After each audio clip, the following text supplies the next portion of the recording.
හරි. හැමෝටම සුබ සන්ධ්‍යාවක් වේවා. අද අපි කතා කරන්න බලාපොරොත්තු වෙන්නේ සිංහල සාහිත්‍ය රසස්වාදය පාඩම් ඒකකයේ 6 වෙනි පාඩම ගංගාවේ සංගීතය කියන පාඩම. අ, එතෙන්දී මේ පාඩම දැන් අපි මීට පෙර පාඩමක් සාකච්ඡා කළා විශේෂයෙන්ම මුනිසිරිපාසි මිමින්නේ පාඩම.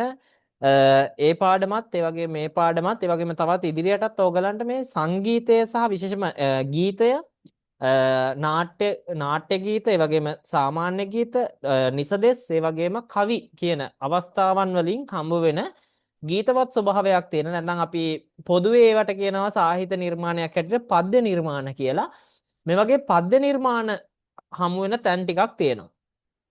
ඒ තැන්වලදී එකක් තමයි සාමාන්‍ය අපි ගද්‍ය නිර්මාණයක් පරිශීලනය කරන ආකාරයෙන්ම ඒ ස්වභාවයෙන්ම අපිට පද්‍ය නිර්මාණයක් පරිශීලනය කරන්න බෑ. ඒක පළවෙනිම කාරණාව. දෙවෙනි එක තමයි දැන් ඕගලන්ට උනත් පොඩි ගැටලුවක් ඇති මේ අපිට ප්‍රායෝගිකවම සමහරක් වෙලාවට ඕගොල්ලෝ කියන කතාවක් තමයි ගද්‍ය ටිකක් ලේසි පද්‍යයේදී අර ਵਿਚාරයක් ලියන්න යනකොට සහ අනිත් පැත්තෙන් ගත්තාම මේ ਵਿਚාරයට භාවිතා කරන උද්ෘත සපයා ගන්න යනකොට යම් යම් ගැටලුකාරී තත්ත්වයන් ඇති වෙනවා කියලා එක සාමාන්‍ය දෙයක්. ඉතින් ඒකෙදී තියෙන දේ තමයි ඇත්තටම දැන් මම ප්‍රායෝගිකව කරන දෙයක් තමයි මට ਵਿਚාරයක් හැටියට නැත්නම් මගේ අධ්‍යයන ස්වභාවයත් එක්ක මට මොකක් හෝ පද්‍ය නිර්මාණ ටිකක් තියෙනවා නම් මම මේ දේවල් ටික පාවිච්චි කරන්නේ ඇත්තටම සිකුරාදා දවසට. ඒ කියන්නේ දැන් අපි සාමාන්‍යයෙන් සතිය දවස් 5ම කියන්නේ ඕගොල්ලෝ ඊටත් වඩා ඉතින් 6 7 කියන එකනේ සෙනසුරාදා ඉරිදා කියන්නේත් ඕගලන්ට ගොඩක් වෙලාවට සති දවස් 5ටත් වැඩිය මේ මහන්සි දැනෙන දවස් වෙන්න පුළුවන්. හැබැයි ඉතින් අධ්‍යයන කාලය තුලදී ඕක තමයි ඉතින් ඇත්තම කතාව. ඒ කොහොම වුණත් සාමාන්‍යයෙන් පාසල් අධ්‍යාපනයත් එක්ක ගත්තාම අපි සති දවස් 5ම නිශ්චිත වේලාවක් තුල ඒ පාසල් අධ්‍යාපනයේ නියැලිලා ඉන්නේ. ඊට අමතරව අපි එතකොට අමතර පන්ති වලටත් ගිහිල්ලා තමයි සිකුරාදා හවස වෙනකොට ඉන්නේ. එතකොට මම සාමාන්‍යයෙන් කරන දේ තමයි දැන් මම පිරිවෙන් අධ්‍යාපනයේ කාලය තුලත් කරපු දේ සහ O-level වලටත් කරපු දේ තමයි සිකුරාදා දවස කියන්නේ මගේ සාහිත්‍ය රසස්වාදනයේ දවස.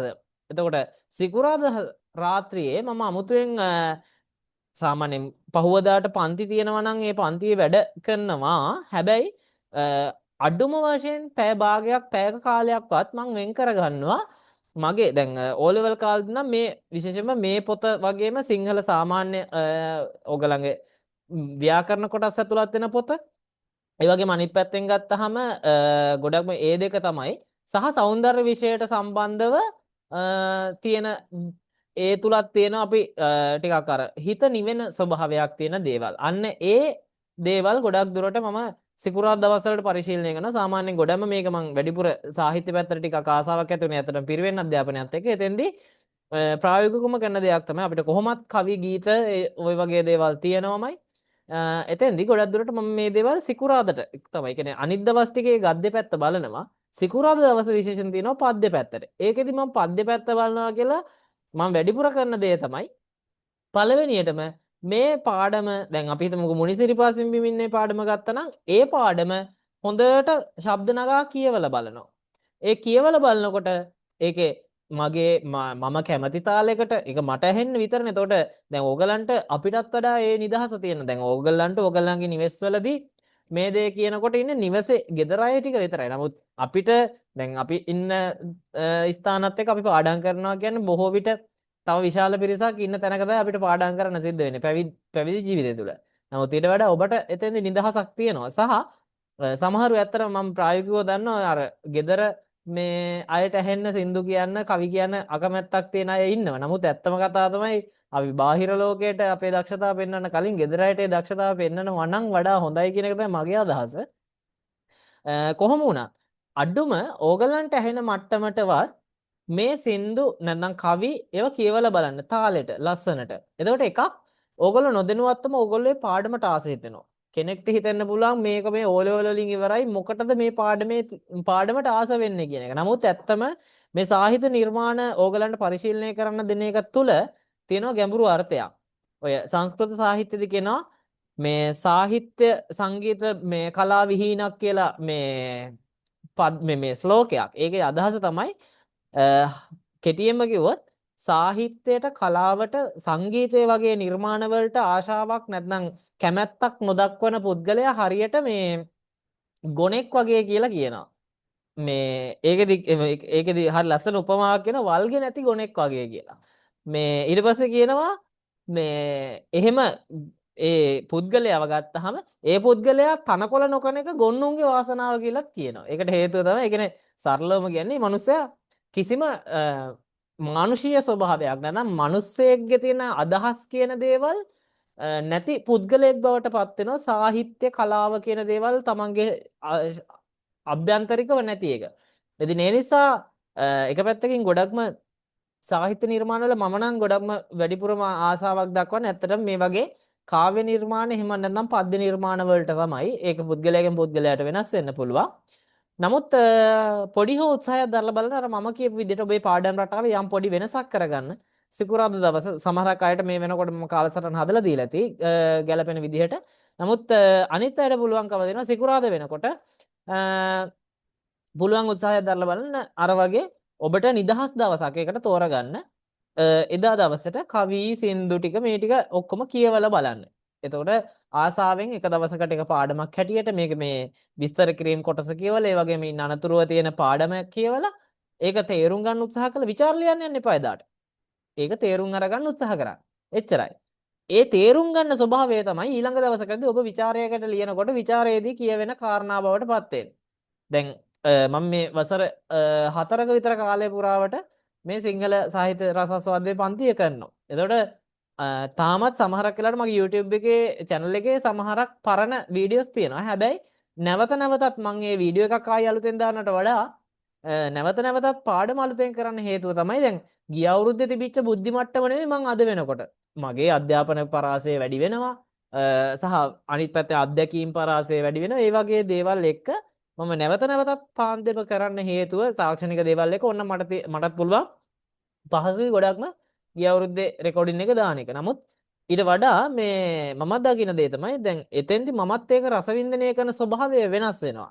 ඒ නිසා ඕගොල්ලොත් මං කියන්නේ පොඩි මේකට ආසාවක් ඇති වෙන්නේ. ඒ වගේම අනිත් පැත්තෙන් සාහිත්‍ය පිළිබඳව ගවේෂණය ගෙනියලා එන්න තියෙන හොඳම දේ තමයි මහා ලොකුවට යන්න ඕනේ මේ ඔබට නිර්දිෂ්ට කරලා තියෙන ටික ආසාවෙන් පරිශීලනය කරන්න කියන එක මුලින්ම මතක් කරමින් මේ අපි පාඩම් පැත්තට යනවා. ගංගාවේ සංගීතය. ඒ කියන්නේ සරලවම ගත්තොත් මේ නමේම තියෙනවා. ඇත්තටම ගත්තොත් ගංගාවක් ගලාගෙන යන එක තුල සංගීතවත් ස්වභාවයක් තියෙනවා. සංගීතවත් ස්වභාවයක් කියන එකේ අදහස් කරන්නේ දැන් ඇත්තටම අපි සාමාන්‍යයෙන් දිය පහරක් නැත්නම් ජල පහරක් ගලාගෙන යන තැනකට ගොඩක් ආසයි සහ ජලාශ්‍රිතව ඇත්තටම අපි ගොඩක් ආස කරන ඒ වගේම අපේ ඇහැට ප්‍රිය කරන කනට ප්‍රිය කරන සහ අනිත් පැත්තෙන් අපි ගොඩක් දුරට ඒ වගේ ජල පහරක් දැක්කහම අපි බහුතරයක් දෙනා ඉන්නේ නාගරික පරිසරයන් වල. එතකොට අපි ගොඩක් දුරට ඒ වගේ ජල පහරක බැහැලා දියනාන්න මේ වගේ දේවල් වලට ආසාවක් තියෙනවා. ඒක තමයි සාමාන්‍ය ස්වභාවය. හැබැයි ඇත්තටම ගත්තාම ගංගාවක් නැත්නම් ජල පහරක් ගලාගෙන යන ස්වභාවය තියෙන තැනකදී අර ජලය එකතු වෙලා තියෙන තැනකට වඩා, ඒ කියන්නේ ජලාශයක් නැත්නම් වැවක් වගේ ස්ථානයකට වඩා විශේෂත්වයක් තියෙනවා. අපි මේ දර්ශනයට හරි ආසයි, ප්‍රිය කරනවා. ඔන්න ඔය ප්‍රිය කරන ස්වභාවය කවියෙක්ගේ හෙන් දකිනකොට ඒ කවියා කොයි විදිහටද ලියන්නේ නැත්නම් ඒ කවියා ඒක දකින්නේ කොයි විදිහටද කියන එක තමයි ඇත්තටම මේ ගංගාවේ සංගීතය කියන පාඩමේදී කියවෙන මාතෘකාව හා ඒ අභ්‍යන්තරික දේවල් තියෙන්නේ. එතකොට ඔබට දැන් එතෙන්දි විශේෂයෙන්ම දැන් මම අද බලනකොටත් 9 දෙනෙක් වගේ තමයි මුනිසිරිපාසෙ මිමින්නේ පාඩමට අදාළව ඒකේ තිබිච්ච අභ්‍යාසය නැත්නම් Google ෆෝම් එක කරලා තිබුණේ. දැනටත් සමහරු මෙතනින් අයගේ අතරිනුත් සමහරු ඇති Google ෆෝම් එක තාමත් කරලා නැති. ඉතින් මම නම් මතක් කරන්න පුළුවන් නම් ඒක අද හෝ තාමත් ඒක ඕපන් එකේ තියෙනවා. ගෲප් එකේ තියෙනවා. මම අදත් ආයෙ ෂෙයා කරන්නම්. ඉක්මනට මේක කරන්න. කරාම ඕගලන්ටම තේරෙයි කොයි තැන්වලද අපේ දුර්වලතා තියෙන්නේ. ඒකෙදි මම නම් වශයෙන් කියන්නේ නැහැ. නමුත් බලාගෙන යනකොට මම දැක්ක දෙයක් තමයි සමහරක් විට ඔබ හිතාගෙන ඉන්න ඔබ ඒ පිළිබඳව දැනුමක් තියෙනවා කියන තැම්ම අර සියුම් තැන් හැටියට අහනකොට කෙටි ප්‍රශ්න හැටියට අහනකොට ඔබෙන් ගිලිහිලා යන ප්‍රශ්න බවට පත් වෙනවා. ඒකෙදි මම යෝජනා කරන දේ තමයි ඒ Google ෆෝම් එක කරනකොට වඩාත්ම සුදුසුම විදිහ තමයි දැන් අද දවසේ අපි කියමුකෝ අද පළවෙනියටම කරන කෙනෙක් නම් අද දවසේ නිශ්චිත කාලයක් තීරණය කරගෙන එතන තියෙන ප්‍රශ්න 13ක්. එතකොට වැඩි වෙලාවක් නෙමෙයි උපරිම විනාඩි 30ක් ඇතුළත ඕක කරලා පුළුවන් ඉවර වෙන්න පුළුවන් වෙන්න ඕනේ. එතකොට විනාඩි 30ක වගේ කාලයක් වෙන් කරගෙන හරියට මේ කාලය බලලා ඒ කාලේ ස්ටොප් වොච් එකක් වගේ ටයිමර් එකක් වගේ ඔන් කරගෙන හරියටම විනාඩි 30ක් ඇතුළත අච්චුපොත බලන්නේ නැතුව ප්‍රශ්න වලට උත්තර සපයන්න. උත්තර සපයලා ඉවර වෙලා ඕගලන්ගේ රිවිව් එක බලන්න පුළුවන්. රිවිව් එක බැලුවහම ඕගලන්ට තේරෙනවා මේ ප්‍රශ්න වැරදි කියලා.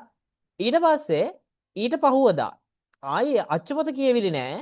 ඊට පහුවදා නැවත වතාවක් උත්සාහ කරලා බලනවා අර ප්‍රශ්න ටිකට. අච්චුපොත කියෙව්වට කමන්නේ. හැබැයි අච්චුපොත ළඟ තියාගෙන ඒක පෙරල උත්තර හොයන්න යන්න එපා. වැරදිච්ච ඒවට. මතකයෙන් තමන් නිවැරදි වීමයි ඕනේ. ওই විදිහට දවස් 5ක් කරොත් හරියට පස්වෙනි දවසේ යනකොට ඔබ ඒ කරපු මේ හැම අවස්ථාවක්ම නැත්නම් ඒ පස් අවස්ථාවේදීම ගත්තාම ඔබටම තේරෙයි ඔබේ වර්ධනයක්. ඒ කියන්නේ අද පටන් ගත්තා නම් අද දවසේ ඔබේ හරි ගියපු ප්‍රමාණයට වඩා හෙට දවසේ වැඩි වෙන්න පුළුවන්. ඒක තමයි සාමාන්‍ය දේ. මොකද ඒකෙදි මම ඕගලන්ට පුරුදු කරන්න උත්සාහ කරන්නේ අපේ මොලේට තියෙනවා සාමාන්‍යයෙන් ඕගොල්ලෝ අහලා ඇති විශේෂම ඔය ගෲප් එකේ දාන පාඩම් කිරීම සම්බන්ධ යම් වීඩියෝ පට ඒ දේවල් විශේෂම TikTok එකේ තිබිච්ච යම් වීඩියෝ මම දැක්කොත් ඒ දේවල් ගොඩක් වෙලා ඩවුන්ලෝඩ් කරලා හොයා දාන වෙලාවල් තියෙනවා. ඒ දේවල් අනිවාර්යෙන් බලන්න සහ මේ දේවල් වල තියෙන දේවල් කරලා බලන්න. ප්‍රායෝගිකව මේ දේවල් ගොඩක් ප්‍රායෝගික දේවල්මයි. එතෙන්දී තියෙන දෙයක් තමයි මේ අපි සාමාන්‍යයෙන් ඇත්තටම මොලේ ගත්තාම මොලේ 14ක විතර ප්‍රමාණයක් තමයි අපි පාවිච්චි කරන්නේ. අපි ඊටු ටික පාවිච්චි කරන්නේ නැහැ. එකක් තමයි අපි ඒක පාවිච්චි කරවන්න පුරුදු කරවන්න තියෙන විදිහක් තමයි ඔන්න ඕක. ඒ කියන්නේ අපිට පුළුවන් අපි යන්තම් දැකපු. ඒ කියන්නේ අපි සාමාන්‍යයෙන් ඇත්තනම් පොතක් පෙරලගෙන දැන් අපි සාමාන්‍යයෙන් හිතමු මෙහෙම පොතක් අරගෙන මෙහෙම පෙරල යනවා. මේ පෙරල යනකොට අපේ ඇහැට පේන රූප ටික, ඒ කියන්නේ ඇහැට පේන වචන ටික සාමාන්‍යයෙන් අපි වචනයක් කියලා ඒක කියව ගන්නවත් අපිට වෙලාවක් නැහැ එහෙම පෙරලගෙන යනකොට. හැබැයි ඒක පවා අපේ මොලේ මතකයේ තියෙනවා. ඒක තමයි ඇත්තම කතාව. ඉතා සියුම් තැන් ඉඳලා මතකයේ තියෙනවා. මම ඔය Google Form එකේ ඔය විදිහට කරන්න කියන එකෙන් කියන්නේ ඔබට මේ මතකය, ඒ කියන්නේ ඔබ පොත පෙරලගෙන යනකොට දැනිච්ච මතකය, ඒ වගේම පාඩමට ශ්‍රවණය කරගෙන ඉන්නකොට අහගෙන ඉන්නකොට දැනිච්ච මතකය සහ අනිත් පැත්තෙන් ඔබ අද Google Form එක කරලා දෙවෙනි දවසේ කරනකොට ඔබ අද කරපු වැරදිච්ච ටික ඔබ දැක්කා. එතකොට ඔබ දෙවෙනි දවසේ කරනකොට ඒ දෙවෙනි දවසට වෙනකොට පළවෙනි දවසේ වැරදි ටික මොනවද කියන එක හඳුනගෙන මොලේම දෙවෙනි දවස නිවැරදි කරන තැන් ටිකක් එනවා. අන්න ඒකට පොඩි පෙරහුරුවක් හැටියට ඕගලන්ට කරන්න දෙන එකක්. ඒ නිසා දැන් අද දවසෙත් ගංගා සංගීතේ පාඩම කරලා අවසන් වුණාම හෙට දවස ඇතුළත ඕගලන්ට Google Form එකක් වැටෙනවා. එතන මේ සතිය මේ පාඩමට අදාළ Google Form එක කරන්න. ඒක මතක් කරලා අපි පාඩමට යනවා. මේ පාඩම අර කිව්වා වගේම ගංගාවක් කොහොමද කවියෙක්ගේ ඇසින් දැක්කහම කියන කාරණාව තමයි මේ පාඩමෙන් කියවෙන්නේ. මේ කවිය නැත්නම් මේ පද්‍ය පන්තිය ලියන්නේ එච්.එම්. කුඩලිගම කියන පද්‍ය ශිල්පියා නැත්නම් කවියා. ඔහුගේ ජීවන පරාසය නැත්නම් ජීවත් වෙලා හිටපු කාලවකවානුව තමයි 1918 සහ 1973 කියන කාල. ඔන්න ඔය තැන් විශේෂයෙන්ම මාක් කරගන්න ඔය තැන් ඕගොල්ලන්ගේ කෙටි ප්‍රශ්න වලට ඇහෙන තැන්. සහ ඕගොල්ලෝ දකින්න ඇති මුනිසිරිපාසින් මින්නේ පාඩමේදීත් ඔය වගේ ඉතා සියුම් තැන් අහලා තිබුණා. හේවාවසම් මුනිදාස කුඩලිගම නැත්නම් එච්.එම්. කුඩලිගම කියන කවියා කොළඹ යුගයේ කවියෙක්. එතකොට මතකයේ තියාගන්න මේ යුග ගත්තහම මේ කොළඹ යුගය කියන එකත් පොඩි කෙටියෙන් සිහිපත් කරන් යන්න. අපි අපේ සාහිත්‍ය නිර්මාණ ගත්තහම දැන් අපි මීට කලින් සතර කම්මන්ත්‍රණයේ පාඩමේදී කතා කරා කුරුණෑගල යුගය ගැන. එතකොට ටිබෙට් ජාතික එස් මහින්ද හාමුදුරුවෝ කියන්නේ කොළඹ යුගයේ කවියෙක්. එතකොට මේ කොළඹ නැත්නම් මේ වගේ යුගවල සිහිපත් කිරීම කරන්නේ ඒ විදිහට නම් කරන්න හේතුව තමයි අපේ ලංකාවේ රාජධානි පැවතිච්ච යුග. අනුරාධපුර යුගයේ තිබ්බා, පොළොන්නරුවේ තිබ්බා, ඊට පස්සේ දඹදෙණියේ තිබ්බා, ගම්පොළ තිබ්බා, කුරුණෑගල තිබ්බා. මේ විදිහට යුග ගණනාවක් තියෙනවා. ඕගොල්ලෝ ඉතිහාසයේ පාඩම් වල ඉගෙන ගන්නවා. ඒ යුග ගණනාවක ඒ කියන්නේ ප්‍රධාන අගනගරය බවට පත් උනේ මේ කියන නගර. එතකොට ඒ විදිහට ආවහම කාලාන්තරයත් එක්ක විශේෂම යටත් විජිතකරණය එක්ක අපේ ලංකාවේ ප්‍රධාන රාජ්‍ය නගරය බවට අගනුවර බවට කොළඹ නැත්නම් අද වෙනකොට අපි ශ්‍රී ජයවර්ධනපුර කෝට්ටේ හඳුන්වන නමුත් කොළඹ මූලික වෙච්ච ආසන්න තදාසන්න පැති ප්‍රධාන පරිපාලක මධ්‍යස්ථානය බවට පත් වුණා. ඔන්න ඔය කියන කාලවකවානුව තමයි අතර කොළඹ යුගය කියන්නේ. ඒතර අර කියපු කාරණාවලදී අපි දැන් සිංහල සාහිත්‍යයේදී යනකොට පොඩි පොඩි වෙනස්කම් ටිකක් යනවා.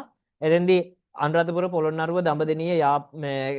දඹදෙණිය කුරුණෑගල ගම්පොළ ඒ වගේම පසු කාලිනව කෝට්ටේ වගේ යුගයන් ශ්‍රේෂ්ඨතම යුගයන් හැටියට කතා කරනවා.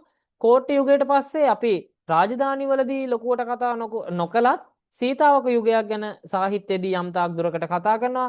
ඒ වගේම මාතර යුගය ගැන කතා කරනවා. ඔය වගේ අර එතරම්ම ප්‍රචලිත නොවුන රාජධානිත් ඇතැම් විට මේ කාලවකවානුවේ යම් යම් විදිහට සාහිත්‍ය නිර්මාණ වලට විශේෂ තැනක් දක්වපු අවස්ථාවන් වලදී ඒ සාහිත්‍ය නිර්මාණත් එක්ක බැඳිච්ච යුග හැටියට නම් කරන අවස්ථාවක් තියෙනවා.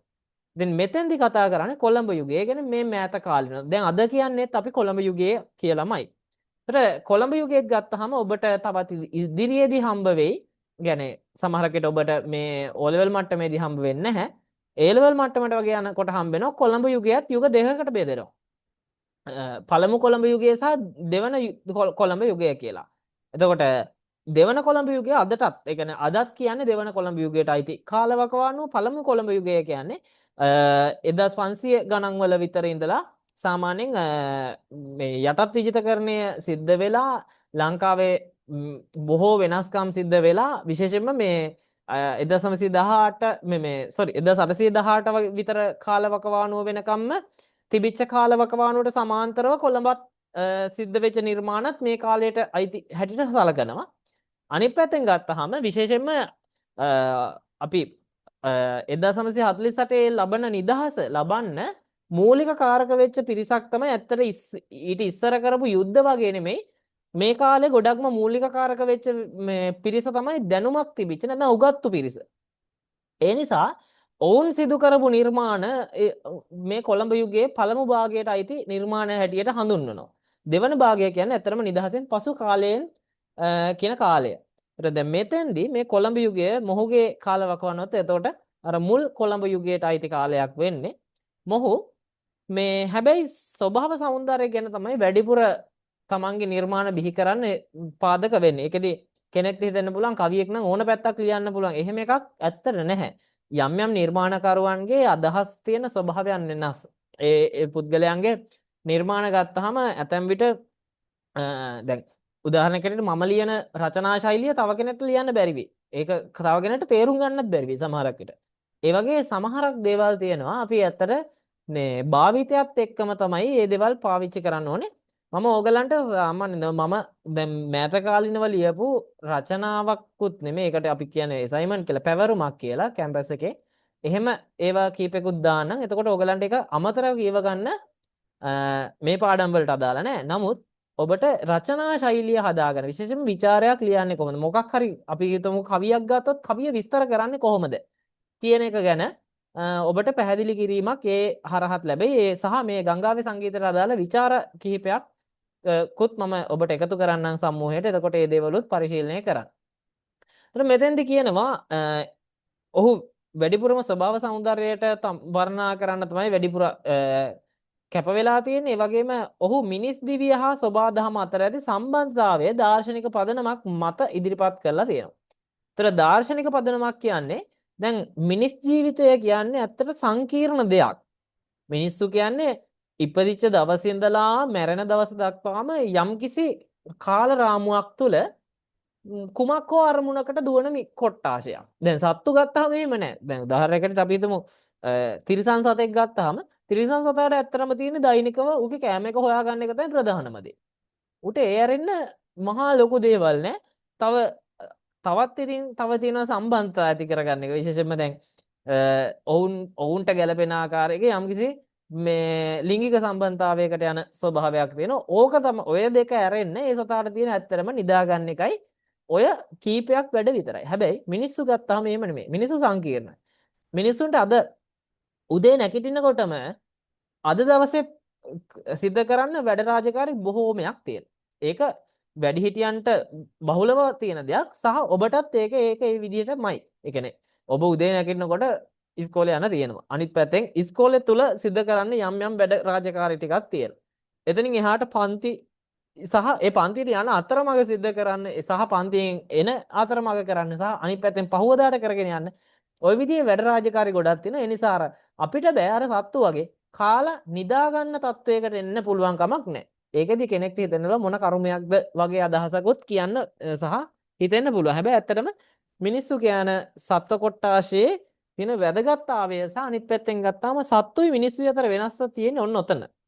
අපි සංකීර්ණ නිසා. හැබැයි මේ සංකීර්ණත්වය කියන දේ සෝබාදහමෙත් සමහරක් තැන්වලදී දකින්න තියෙන යම් යම් දේවල් වලදී හරි ලස්සනට පැහැදිලි වෙන ධර්මතා තියෙනවා. ධර්මතා කියන්නේ ලෝකයේ සමහරක් දේවල් තියෙනවා ඒක හැමදාම තිබුණා. වෙනසක් උන්නේ හැබැයි ඒ දේවල් වලදී සමහරක් වෙලාවට අපේ ජීවිතවලට ගන්න තියෙන ආදර්ශය නැත්නම් අපේ ජීවිතවලට තියෙන වැදගත්තාවය ටිකක් තරමක ඉහළ තත්ත්වයක් තියෙනවා. ඉතින් මේ කියන්නේ ඔන්න ඔය වගේ මිනිස් දිවිය සහ සෝබාදහම කියන එක සංසන්දනාත්මකව පෙන්නපු කෙනෙක් තමයි ඇත්තටම එච්.එම්. කුඩලිගම කියන්නේ. වර්ෂ 1918 කළුතර කුඩලිගමදී උපත ලැබූ එච්.එම්. කුඩලිගම මෙන්න මේ දිනේ ඒ වගේම ඉපදිච්ච ප්‍රදේශය කළුතර ප්‍රදේශයේ 1918 ඉපදිලා තියෙන්නේ. එච්.එම්. කුඩලිගම මිෂනාරි පාසලෙන් ජ්‍යෙෂ්ඨ පන්තිය තෙක් ඉගෙනුම ලැබුවේ.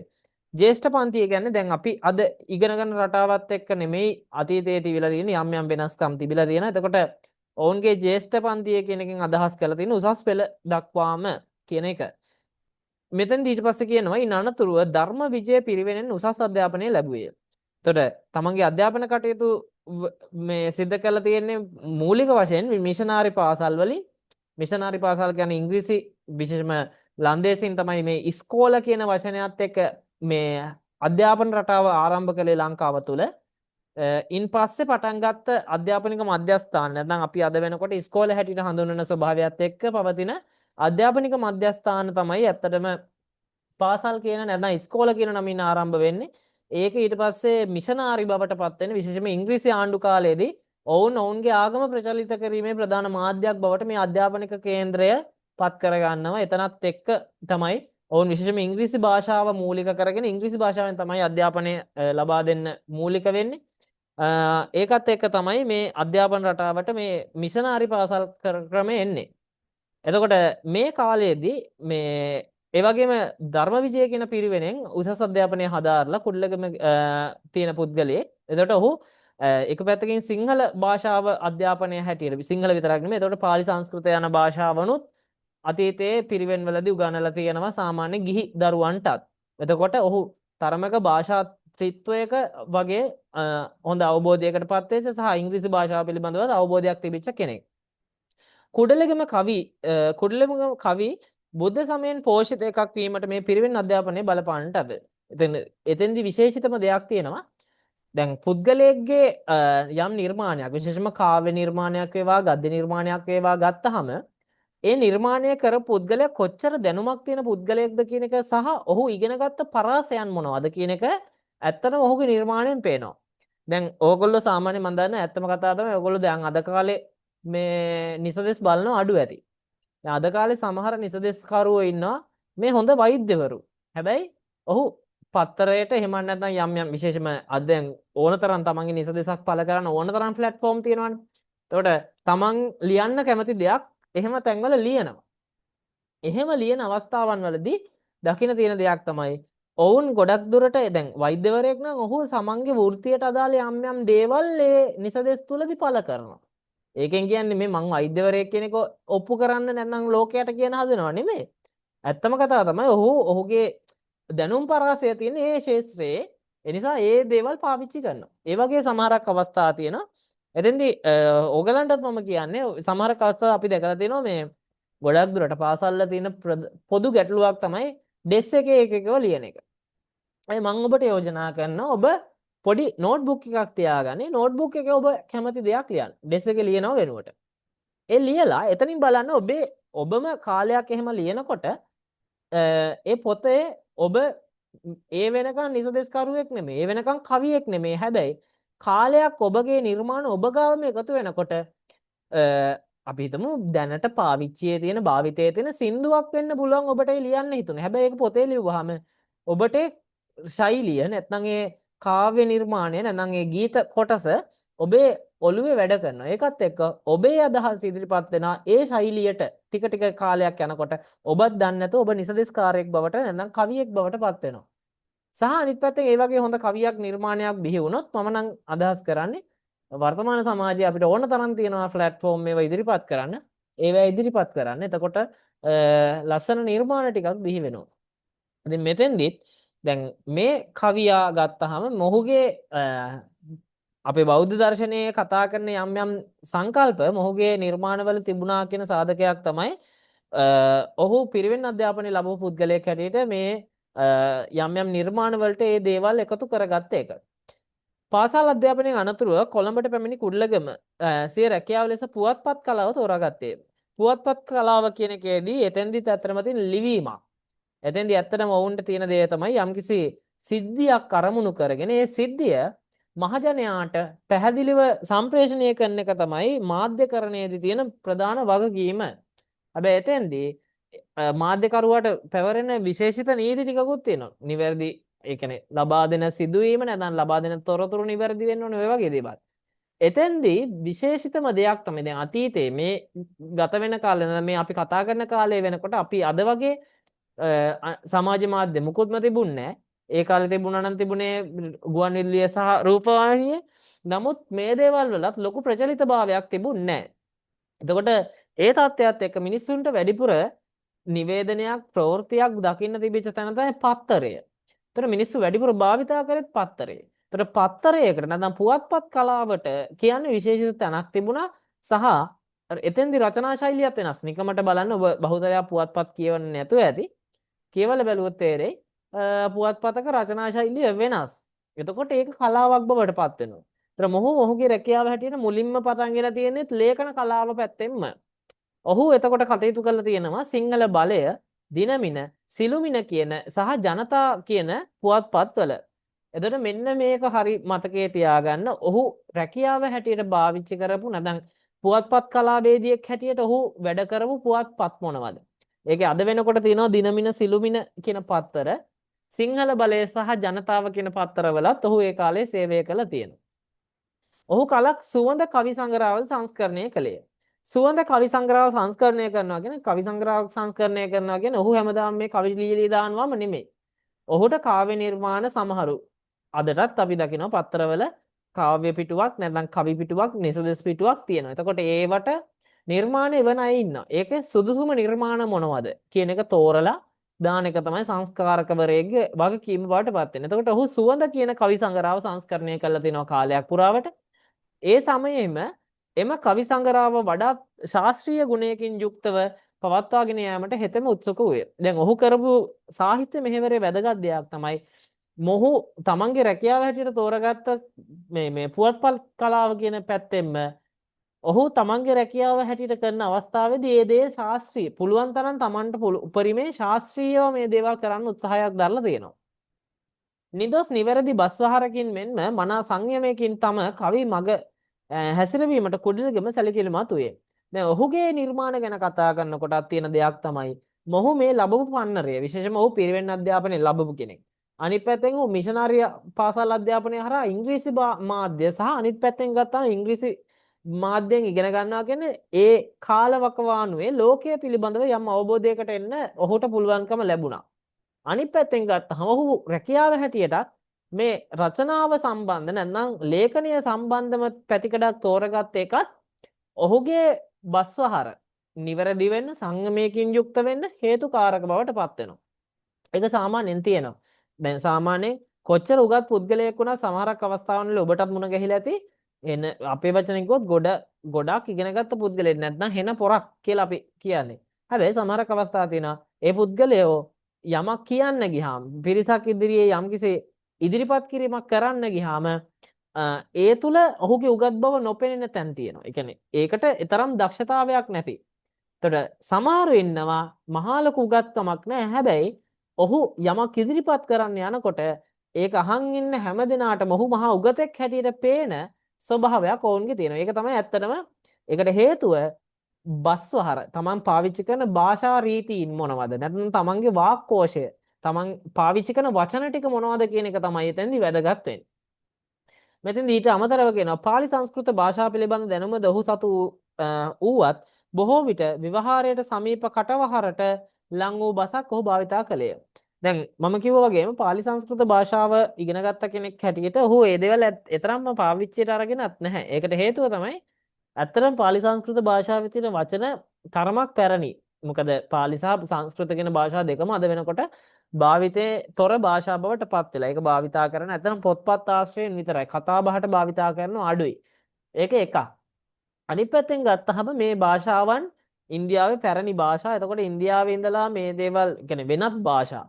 එතකොට ඒ දේවල් වලින් යම් අපේ සිංහල භාෂාවට අපි කියනවා වෙනත් භාෂාවකින් අපේ භාෂාවට දෙයක් හදා ගන්නකොට තත් සම වචන. තත් බව වචන කියන අවස්ථා දෙකම කියනවා. තත් සම කියන්නේ වෙනත් භාෂාවක තියෙන වචනයක් ඒ විදිහටම අපේ භාෂාවේ පාවිච්චි කරනවා නම් දැන් හොඳම උදාහරණේ අපි ඉංග්‍රීසි භාෂාවේ බස් කියන වචනය සිංහල භාෂාවෙත් බස් කියන වචනයෙන් පාවිච්චි කරනවා. අන්න ඒ තැන තත් සම වචනයක්. තත් බව වචනයක් කියන්නේ අපි අපේ භාෂාවට ගැලපෙන විදිහට ඒ වෙනත් භාෂාවක දේ සංස්කරණයක් කරගන්නවා. එතෙන්දී අපි සාමාන්‍යයෙන් අපි දැන් හොඳ උදාහරණය හැටියට දැන් අපි කියමුකෝ අපි ලංකාවේ පාවිච්චි කරන වචන අතරේ ගත්තාම අපි ප්‍රවෘත්ති කියන වගේ වචනයක් ගත්තොත් මේකේ තරමක වෙනස් අදහසක් තමයි මේ අර භාෂාවේ තියෙන මේකේ සංස්කෘත පාලි භාෂාවල. හොඳම උදාහරණයක් තමයි පැවිදි කියන වචනය. පැවිද්ද කියන වචනය අපි සිංහලයේදී පැවිද්ද කියන වචනය පාවිච්චි කරනකොට ඒකේ සංස්කෘත වචනේ ප්‍රවෘජ්ජා වෙනවා මේ පාලි වචනේ පබ්බජ්ජා වෙනවා. ඔන්න ඔය වගේ තැන් තියෙනවා. පොඩි පොඩි වෙනස්කම් සහිතව හැබැයි භාෂා තුනේම සමාන තැන් යන. අන්න ඒව තත් බව වචන හැටියට කියනවා. දැන් මෙතෙන්දී මොහු මේ භාෂා නැත්නම් තත් සම තත් බව කියන අවස්ථාවන් දෙකම නෙමෙයි පාවිච්චි කරලා තියෙන්නේ. අපේ සිංහල භාෂාවෙම සරල බස්වහරක් සහ කටට හුරු බස්වහරක් තමයි තමන්ගේ නිර්මාණ වලට භාවිතා කරලා තියෙන්නේ. පෙරද සඳහන් කළ පරිදි ස්වභාව ධර්මය හා බැඳුණු කවි ආර හේතුවෙන් සිංහල ශෙලී ලෙස කුඩලිගම ප්‍රකට වුවද බටහිර කවියෙකු ශෙලීගේ කවි ඔහු කියවා නොතිබිනි.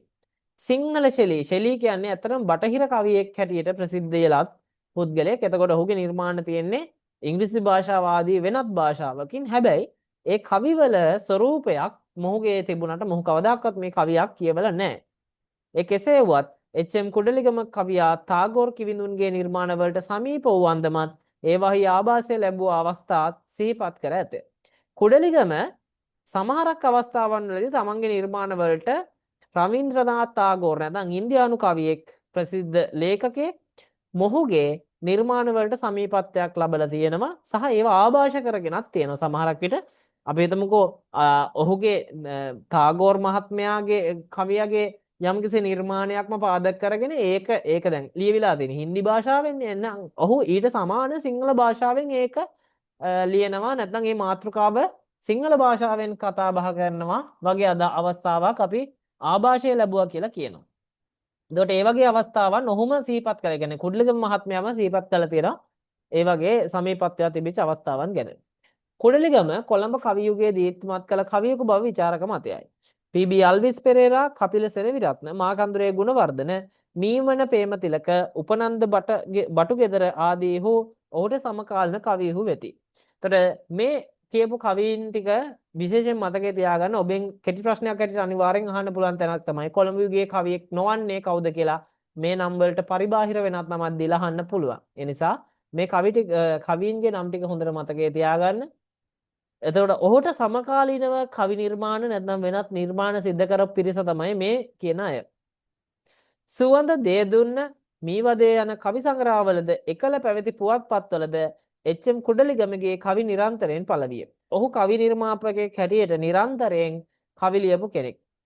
ඔහු ලියූ පද්‍ය ග්‍රන්ථය ඉතා ජනප්‍රිය විය. එතකොට ඔන්න ඕකත් මතක තියාගන්න. ඔය තැන් අනිවාර්යෙන් කෙටි ප්‍රශ්න වලට අහන තැන්. කුණාටුව එකෝමත් එක රටක සංවාදය වැනි කෘතිද ඔහුගේ කාව්‍ය ග්‍රන්ථ අතර වේ. ඒතර මෙන්න මේ කියන නිර්මාණ කුණාටුව එකෝමත් එක රටක සංවාදය කියන කෘතිය. දැන් එතෙන්දි මතකයේ තියාගන්න ඔහුගේම කාව්‍ය නිර්මාණ මොනවද කියන එක මෙන්න මෙතන කුණාටුව කියන තැන තියෙන කවි ටික, ඒ කියන්නේ කෘතීන් ටික. ඒ වගේම සුවඳ දේ දුන්න මීවදේ කියන්නේ කවි සංග්‍රහ. ඔහු නිර්මාණ ඉදිරිපත් කරපු තැන් විතරයි. අන්න ඒතන් හරියට බේරුමක් ඇතුව අවබෝධය තියාගන්න. මනුෂ්‍ය ජීවිතය සොබාදහම හා ප්‍රේමය පිළිබඳ අපූර්ව අත්දැකීම් සිය නිර්මාණ මගින් මතු කිරීමට සමත් වූ සංවේදී කවියෙකු වශයෙන් සිංහල කාව්‍ය වංශයේ නොමැකෙන නමක් සටහන් කළ කුඩලිගම කවියා 1900